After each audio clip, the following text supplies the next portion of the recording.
Hola, quédate que hoy vamos a escuchar un capítulo especial de Grooming con Sebastián Protnik.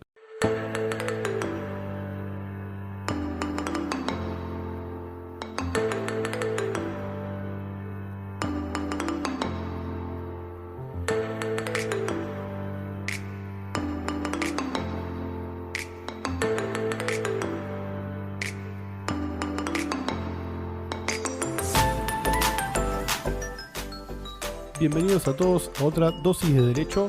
Mi nombre es Augusto. Hoy tenemos un invitado especial porque tenemos un tema especial. Hoy vamos a hablar de grooming y traemos a una de las personas que creo que más saben sobre el tema. Tenemos con nosotros a Sebastián Protnik. Seba. Hola, ¿qué tal? ¿Cómo están? Todo muy bien, por suerte. Antes de empezar con el capítulo de hoy, me gustaría que nos cuentes un poco vos, quién sos vos, a qué te dedicás. Nosotros de nuestro lado, bueno, ya todos nos conocen, somos 4, somos 7, somos abogados. Pero bueno, la idea del capítulo de hoy es hablar de grooming. Sí, que casualmente, bueno, tiene bastante relación con el tema legal. Yo soy Sebastián Protnik, como bien decías, y yo vengo del palo de la seguridad informática, del lado técnico, digamos, de la computación, de la informática. Y bueno, los últimos años, producto de la evolución tecnológica, si se quiere, es que en muchos casos, como hablamos recién fuera de aire, lo legal y lo tecnológico se han juntado en muchos aspectos. Uno de esos aspectos es el grooming, de lo que vamos a estar hablando hoy, el cual yo me fui involucrando producto de mi participación en la ONG Argentina Cibersegura. Bien. ONG de la cual fui uno de sus fundadores, y durante 10 años casi hicimos un camino de divulgar cómo cuidarse en internet. Y nos fuimos encontrando con el grooming, no sabíamos que existía, ahora de a poquito lo vamos a ir definiendo y bueno, a partir de eso fueron muchos años de escuchar muchas historias, de intentar involucrarnos. Fuimos partícipes de lo que fue el proyecto, no del armado del proyecto, sino que fuimos parte de que se sancione la ley de grooming, así que hay muchas historias para contar, pero yo me encontré casi de casualidad porque mi laburo era más técnico. Pero cuando me di cuenta por la ONG y porque el tema me tocó muy de cerca, nos fuimos encontrando con este tema del grooming. Bien, perfecto. Antes de seguir, quiero recordarles a todos, nos pueden encontrar por nuestras redes sociales, @dosis de derecho en Instagram, en Facebook, en Twitter, también en nuestra página dosisderecho.wordpress.com y en todas las plataformas nos van a poder escuchar, en Spotify, Apple Podcasts, en todas las plataformas para poder escuchar podcasts. Y el contenido de este capítulo y de todos los capítulos también están en la página que acabo de mencionar. Bien, Seba, contame un poco porque, a ver, yo soy abogado, tengo una especialización o me dedico más a lo que es el derecho penal, con lo cual, si me hablas de delito, tendría que estar sabiendo de qué me estás hablando, pero acá te estoy haciendo un poco de agua, no sé qué es el grooming, no tengo ni idea. No, me parece un excelente punto para empezar, sabiendo quiénes nos escuchan. El grooming, yo te voy a dar la definición conceptual y de última después podemos leer bien cómo lo define la ley. Pero conceptualmente, y sobre todo porque después vamos a hablar, pero puede haber alguna pequeña diferencia en cómo lo definió la ley. Pero el grooming es cuando un adulto contacta a un menor a través de las tecnologías, digamos, de internet, y mediante la manipulación o el engaño los lleva a terrenos sexuales. ¿Qué quiere decir llevarlo a terrenos sexuales? Desde hablar de sexo, pedir que comparta una foto, que hagan una videoconferencia, o sea, que comparta videos, o también, en última instancia, intentar buscar un encuentro físico para una violación, para un encuentro sexual. En todos los casos se da la figura de grooming, es decir, no hace falta que se dé el encuentro físico para que esté la figura de grooming. De hecho, generalmente cuando se da el encuentro físico, vamos a ir profundizando cuando leamos la ley, pero digo, cuando se da el encuentro físico es muy probable que ya el groomer esté incurriendo en otras figuras, incluso de mayor gravedad en términos de delitos penales. Para todos los que me escuchan, yo no soy abogado, esto lo aprendí en el camino. Entonces, el grooming tiene mucho más que ver con esa etapa previa, en donde el adulto, a través de las tecnologías, se hace pasar por otro menor, busca ganarse la confianza de él o la víctima, y va a intentar que le mande una foto desnudo o desnuda, que prenda la cámara web, y ya ahí ya está configurada la figura de grooming, independientemente de que después se pueda acompañar o se pueda cometer un delito de mayor gravedad. Perfecto. Ahí dijiste un término, el groomer. ¿Quién es el groomer? ¿Quién sería? Es este adulto que se hace pasar por un menor. Sí, que por supuesto está muy ligado a la pedofilia, o sea, un adulto. Ya, de nuevo, mi gran problema es que coqueteo con temas legales, coqueteo con temas sociológicos, psicológicos, pero digo, claramente está ligado al tema de pedofilia. En algunos casos no siempre se busca el encuentro sexual, pero de alguna u otra forma hay algunos casos, digamos, más límites en donde por ahí pasa por otro tipo de perversiones, pero mucho está muy ligado a la pornografía infantil. Bien, perfecto. Obviamente, si vos me decís que hay un encuentro y hay un adulto y hay un menor de edad y tienen relaciones sexuales, ahí sí no hay ninguna duda que hay un delito contra la integridad sexual porque los menores no tienen consentimiento, no pueden prestar consentimiento, con lo cual es un delito, básicamente, mantener relaciones un adulto con un menor. Pero acá tenemos, por lo que me estás contando vos, un elemento mayor, un elemento más para que se configure este grooming, que es a través de un medio de comunicación, a través de las redes sociales, un medio digital. Exactamente, sí, las redes sociales, WhatsApp, cualquier tipo de tecnología, definitivamente. Y fue todo un tema cuando se discutió la ley. En mi caso me tocó participar de la segunda parte, de la segunda media sanción, si se quiere. Algunos colegas y otros miembros fundadores de la ONG fueron parte de la redacción incluso del proyecto y de los primeros debates en el Senado. Pero me acuerdo, yo me involucré en la segunda mitad, ya te cuento brevemente cómo. Dale. Porque la media sanción de la ley sale en el año 2011 y en el año 2013... Facundo, otro de los miembros fundadores, colega de ustedes, abogado, se acerca al comité ejecutivo de la ONG y dice, tenemos un problema, esta ley es muy importante, tiene media sanción y estamos a 6-7 meses de que se venza, porque usted lo sabrá mejor que yo me enteré en ese momento. Tiene un plazo de estado parlamentario. Hay 2 años, exactamente, y se perdía el estado parlamentario. Este año, si no me equivoco, por ahí estuvo mucho más en los medios el tema del estado parlamentario, porque la ley de extinción de dominio estuvo a punto de caer eso, entonces por hoy mucha gente lo escuchó ese problema, pero en ese momento la ley de grooming tenía el mismo problema y nosotros desde la ONG decidimos hacer una campaña para juntar firmas, para pedir o exigir a los diputados que traten el proyecto de ley. Y todavía me acuerdo que un día, después de hacer mucho ruido, de pasar por muchos medios, nos cayó un mail de una diputada diciendo, bueno, lo vimos en los medios, acérquense, nos gustaría charlar. Y lo que pasó en diputados es que se hicieron una serie de debates porque algunos diputados, cuando vieron nuestro reclamo, manifestaron que entendían la importancia de tratar el tema del grooming, pero creían que había que modificar el texto del Senado y eso generó una serie de encuentros de debate con muchos actores de la sociedad. Y te hago todo este preámbulo a tu pregunta concreta de la diferencia entre un encuentro físico y lo tecnológico, porque nos pasó que para muchas personas que nos escuchaban cuando nosotros hacíamos las exposiciones o participábamos en los debates, no en el Congreso, ¿no? En las comisiones. Para mucha gente como que parecía inviable la idea de que si no había contacto físico podía haber un abuso sexual. Y esto para mí es un tema muy importante respecto a la concepción o las concepciones que tenemos del grooming y de las tecnologías en general, porque a mí me tocó ver víctimas.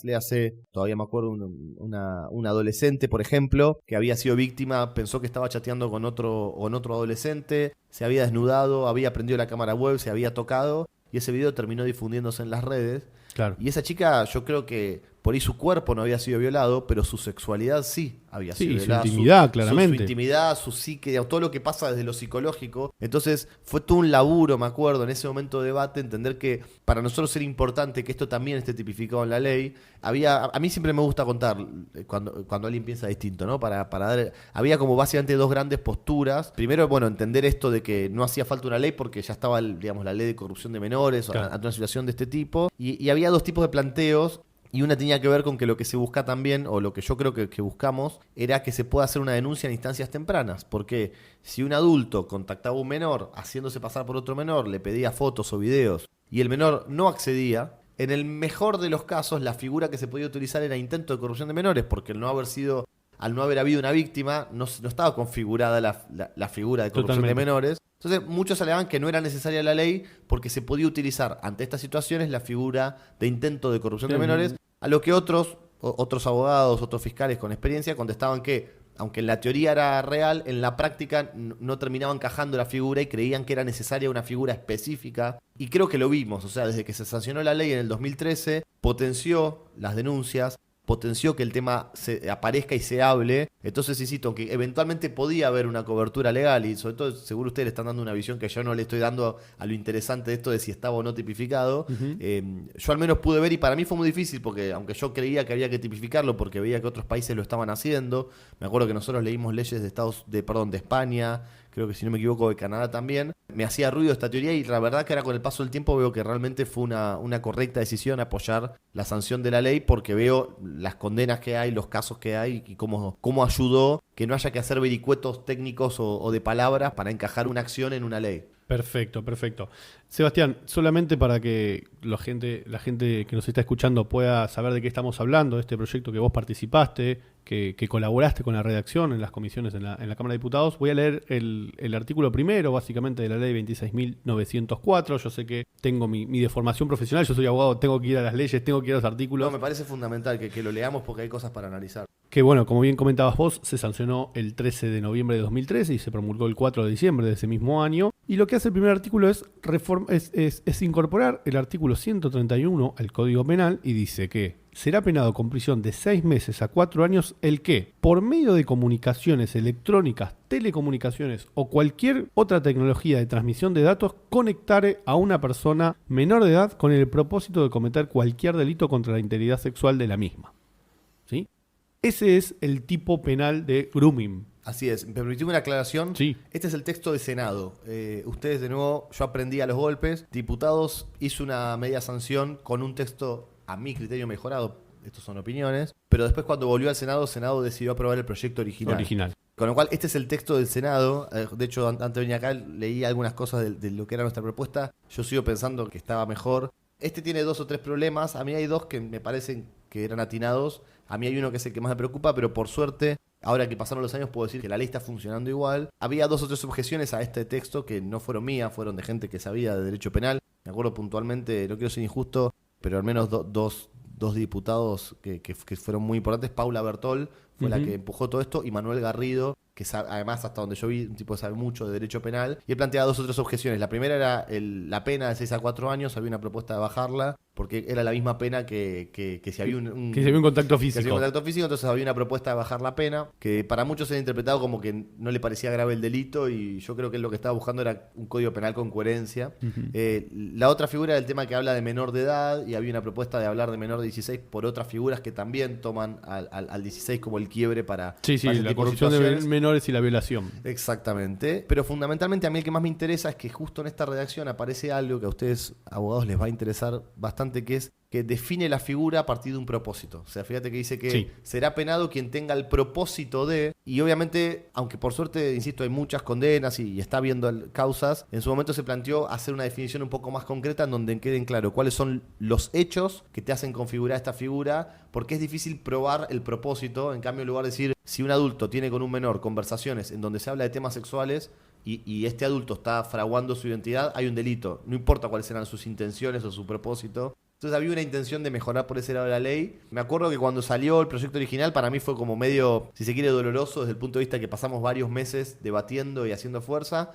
Pero en su momento nosotros dijimos, es un buen comienzo y está bueno que esté la figura en la ley, y eventualmente habrá tiempo para cambiarla. Bueno, para que te quedes tranquilo, esa discusión de si poner el foco en el derecho penal en la conducta, en el propósito, en la intención, o poner el foco en el resultado, si se generó o no, en el acto en sí, es una discusión del derecho penal, creo que muy histórica, clásica. Yo aprendí mucho. Sanzinetti, por ejemplo, que tiene un gran libro que es el disvalor de la acción, o sea, la teoría del disvalor de la acción, que pone el foco básicamente en la intención, en la acción que está haciendo en realidad, ni siquiera en la intención, en la acción que está haciendo la persona y no tanto en el resultado. Creo que lo que me está comentando acá va un poco de la mano de esto. Sí, yo, obviamente siempre estuvo nuestra intención hacer nuestros aportes, pero al menos yo había abogados en el grupo que sabían mucho más que yo. Yo siempre intenté hacer nuestros aportes de lo que habíamos aprendido, sobre todo de los casos, y de contarles a los legisladores lo que estaba pasando y cómo realmente había adultos usando esto para perjudicar a menores. Pero después me encontraba con debates de gente que sabía hacer leyes, digamos, que no era yo. La verdad que para mí fue un proceso personalmente súper enriquecedor, porque yo el pendejo, además creo que tenía 26 años, 25, y de golpe estar ahí en el Congreso y escuchando a tipos,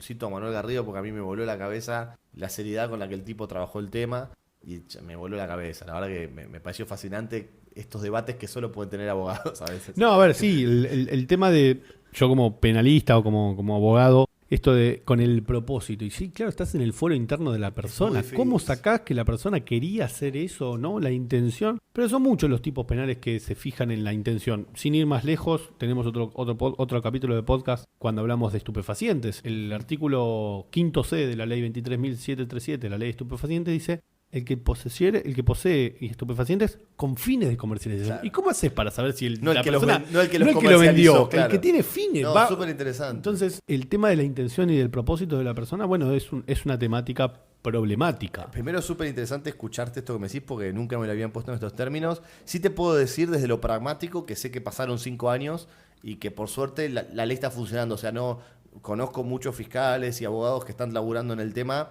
y en ningún momento me encontré con alguien que diga, no, ¿sabes qué? Nos está matando la redacción de la ley, los casos no avanzan. Por suerte no. Uno siempre quiere que la cosa sea lo más específica posible o lo más prolija posible, pero por suerte no pareciera estar siendo un problema a la fecha. Totalmente, totalmente. Bien, hablamos un poco de la parte legal, ¿no?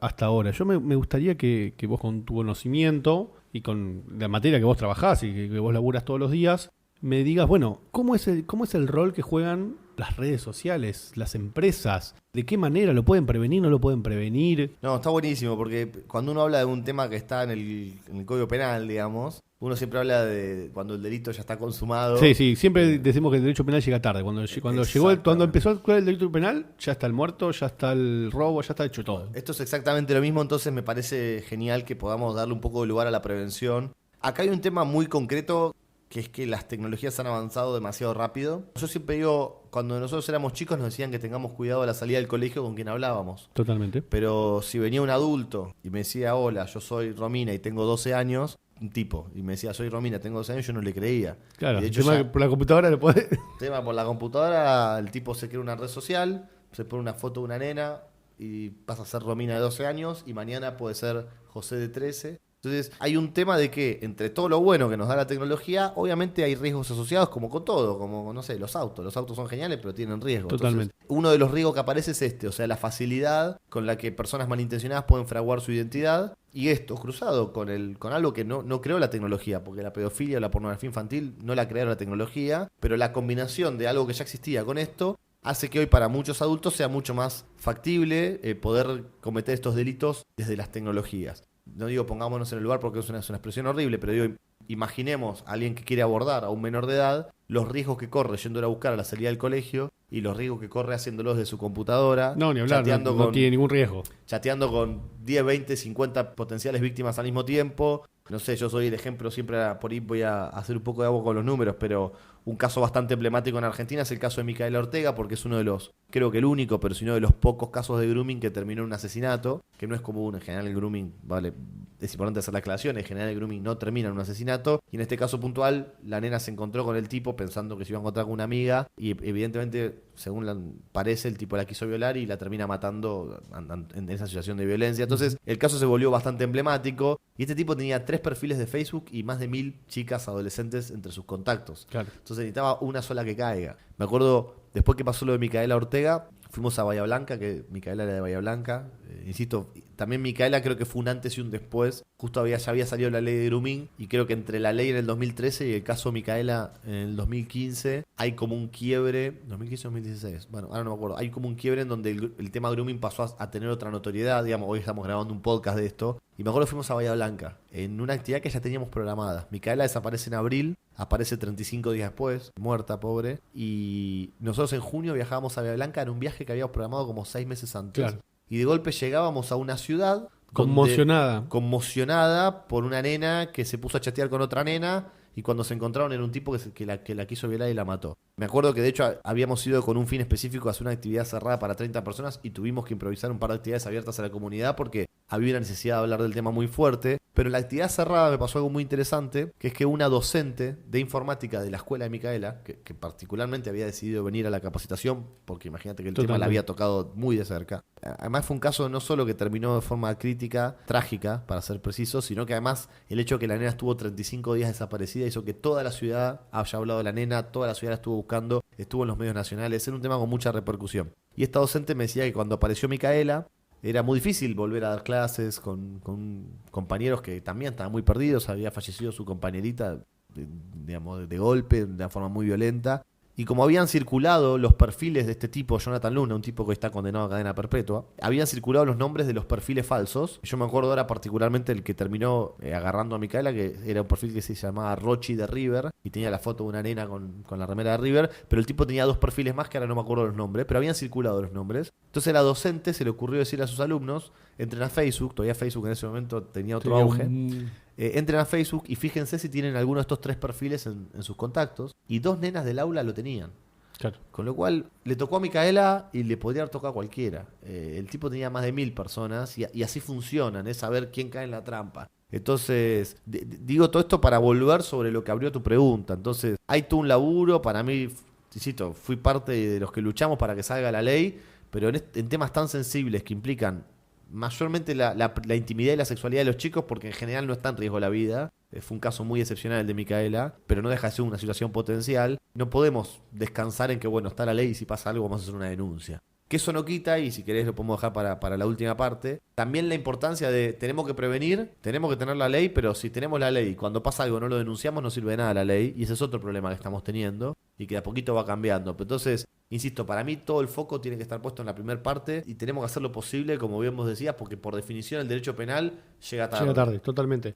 Seba, sí, tengo un montón de preguntas para hacerte. Quiero preguntarte qué hay para mejorar, cómo podemos, desde las casas o desde los hogares, los padres, los hermanos más grandes, cómo pueden colaborar. De vuelta, volver a poner el foco también en los responsables de las redes sociales, si tienen algún mecanismo de seguridad, si no, pero nos quedamos sin tiempo, así que me parece que vamos a tener que hacer otro capítulo de este tema. Vamos a cerrar el capítulo 1 y en breve, la semana que viene, escucharemos la segunda parte de Grooming con Sebastián. Muchísimas gracias. Gracias a todos, saludos y nos estamos escuchando.